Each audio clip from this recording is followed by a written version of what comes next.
What's up, everybody? Keith Mitchell here, and I've been playing the Monster Hunter World. Wait, did I say World? I meant Monster Hunter Rise demo, which was released a couple days ago for the Nintendo Switch. And I gotta say, as much as I wasn't expecting it to be this good, I'm really enjoying it. Seeing that I've had so much fun with this demo, I figured I'd take a couple minutes out and just talk about my experience with Monster Hunter Rise on the Nintendo Switch. Because I gotta be 100% honest with you, I really wasn't expecting this game to come out as good as it did, especially seeing that it's been developed for the Nintendo Switch. Granted, I know there are rumors that this game may also make it over to other consoles such as the PlayStation 4, maybe the Xbox, and also the PC, which, if we're being 100% honest, and I'm being very honest in this video, I would love to see that happen. Just don't get me wrong. I'm not here to say the Switch is a bad console. It's a great console for what it does, but when you compare it to Xbox, PlayStation, and PC, this thing is very underpowered, and I don't think it does a game like this justice. However, I'm not here to talk about that or any kind of speculation. Let's talk about the game. Now,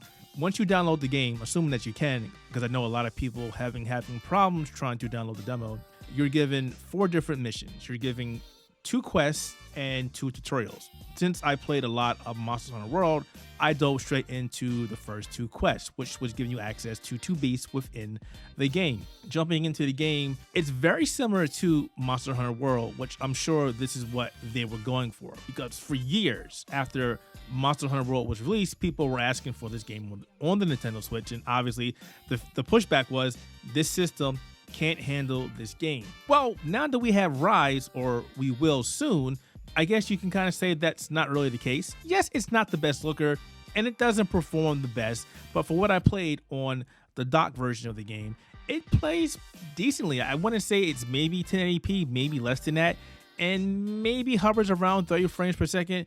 I didn't see any kind of frame drop or anything like that. It was great. My experiences with the game, both online, and we'll talk about that later, and offline, has been enjoyable. So much that I think I've logged about 6-7 hours with the demo so far. But getting back to the demo, you have the 2 hunting quests, and the first quest was pretty easy. It didn't give me much of an issue because, again, I played a lot of Monster Hunter World, and I'm very familiar with most of the weapons in the game. My favorite being the great sword. Don't judge me, but I'm a guy who likes carrying a big ass sword and likes to slice into things with such a big ass sword, which is why I like the great sword. Not the best weapon for somebody who's just starting out the game because it is very clunky. If you swing, you are committed to your swing. There's no way of canceling out. So maybe the greatsword isn't a best weapon for a lot of people, but I love it. I enjoy it. But anyway, running around the world was actually pretty cool. I did miss that there's not as many monsters walking around the world, and there's not as much flora or foliage in the grounds. Or it's just, it feels like Monster Hunter World, but if you're running on a low-end PC where a lot of the features are just not there. However, the bare functionality, the minimum features are there. So the hunting's there, the travel is great. We're going to talk about that in a second as well. It's just a scaled-down version, not very much scaled down, but a small version of Monster Hunter World. Talking about the travel, this is where this game has Monster Hunter World beat. So you have your creature. I really shouldn't say creature. It's more like a dog wolf type thing. He's actually pretty cute. I wish I had one in real life. The Polymute, which you can get on top, ride just like you would a horse in like Legend of Zelda Breath of the Wild or The Witcher 3. And it makes travel in this game so much convenient. You jump on his back, and you're not taking forever like Monster Hunter World where you have to run from point A to point B, and if the monster moves, then you gotta slug it out again. With this, you jump on the beast's back, and he just takes you to where you need to go. You have full control, you can jump, it gives you access to areas that you couldn't get to normally on foot. And another really cool feature about this is you actually can use your items, your consumables while you're riding. So if you need to sharpen your weapon with a weight stone, you can do that. If you need to eat to regain stamina, you can do that. If you need to regain your health, you can do that. It's pretty cool. I like that idea, and it makes travel so much more convenient.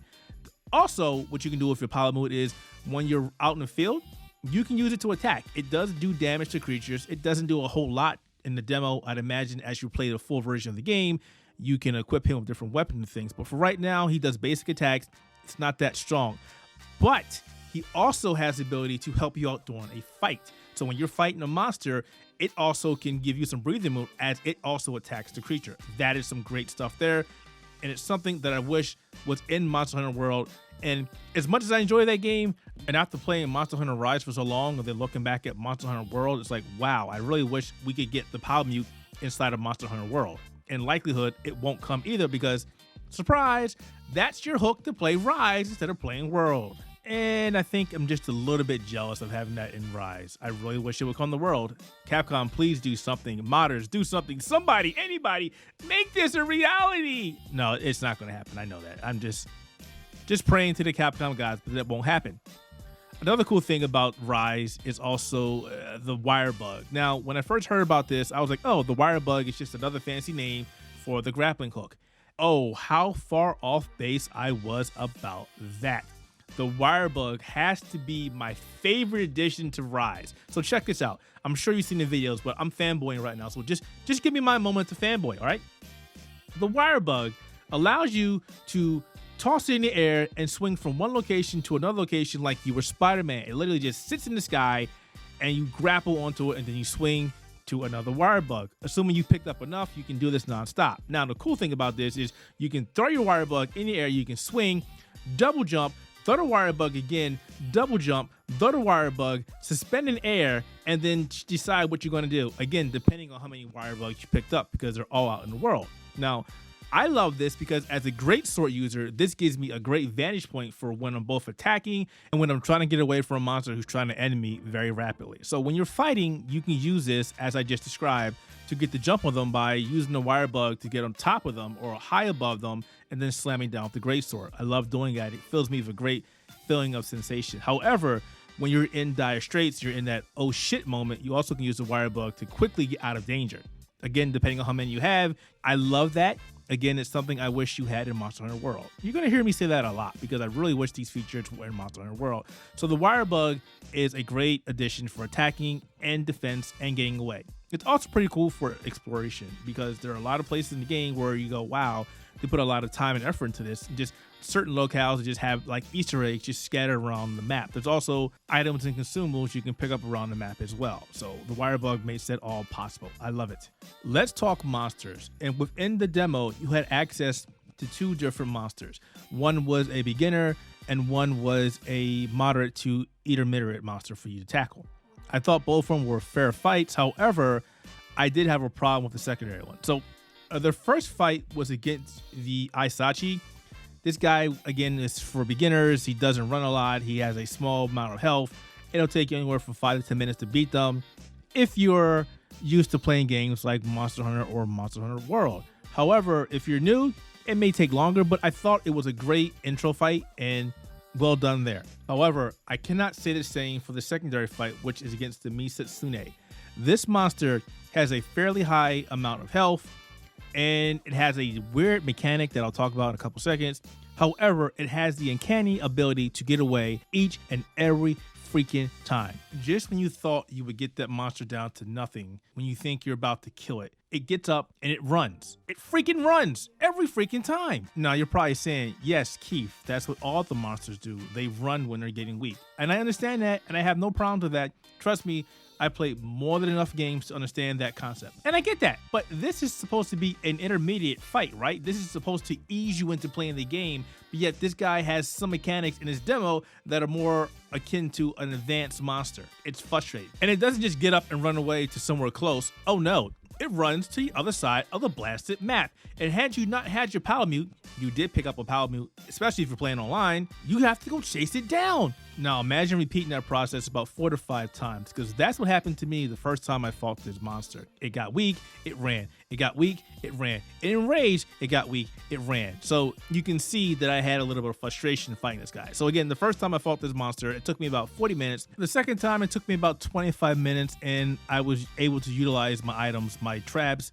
my bombs more efficiently. I also was able to jump on another creature and ride it, which is another cool mechanic of the game, and used it to attack the creature. So I also got away with some lucky overhead attacks thanks again to the Wirebug. So that dropped my time down against my first time considerably. While I have a problem with this particular monster, I also think that the monster has some really interesting attacks. It has this beam of water that it shoots at you, and it's kind of like a proton cannon from Iron Man in Marvel vs. Capcom, which is pretty cool.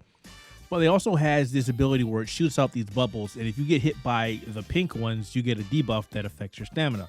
However, it also shoots out green ones and red ones, which are helpful buffs. Now, after playing games for so many years, you're told to avoid anything that comes from a monster or a creature or your enemy that is red. However, these actually give you an attack buff. So you want to stand in the red bubbles. And the first couple times I got hit by the bubble, I was like, wow, this is going to really hurt me, until I saw it was like, oh no, it's an attack buff.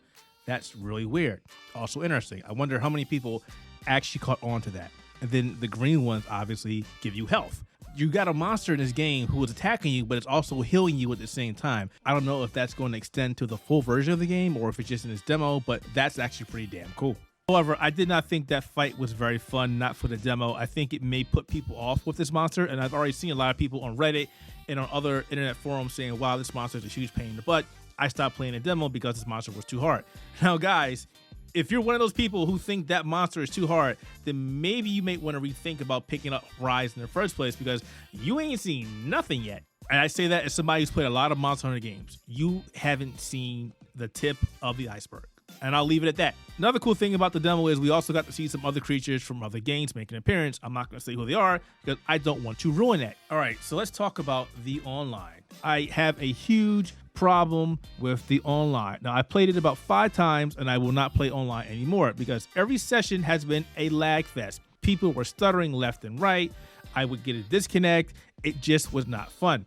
And I'm confused because I've watched several popular streamers play this game with no issues. However, I've seen other people who echo my statement that online has been very bad. Now, I don't know if they're not able to handle the amount of people playing the game, the infrastructure, if this game is using peer-to-peer, I don't know. But all I know is if the game releases in this state, online is not going to last very long.